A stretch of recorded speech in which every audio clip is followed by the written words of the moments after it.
પ્રચંડ ગરમી વચ્ચે અત્યારે મતદાનનો ગ્રાફ ક્યાંક ધીમો પડી ગયો છે, પરંતુ તે વચ્ચે ઉમેદવારો પોતે પણ મતદાન કરવા માટે નીકળી રહ્યા છે।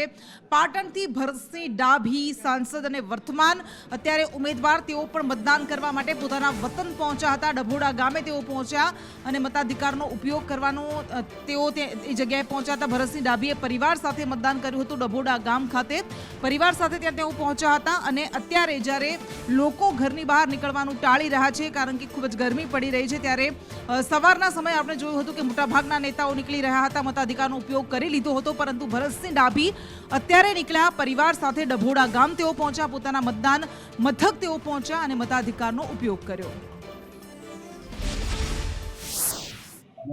ગુજરાતના યશસ્વી વડાપ્રધાન નરેન્દ્રભાઈની વિકાસની રાજનીતિને ટેકો આપી અને આજે મોટા પ્રમાણમાં મતદાન થશે અને ભારતીય જનતા પાર્ટીના ઉમેદવાર તરીકે અને વિકાસના અનેક કાર્યો કર્યા છે। પ્રજાનો ખૂબ સહકાર મળ્યો છે અને આજે લોકો ઉત્સાહભેર મતદાન કરી આપણી લોકસભામાં ભારતીય જનતા પાર્ટીને વિજય અપાવશે।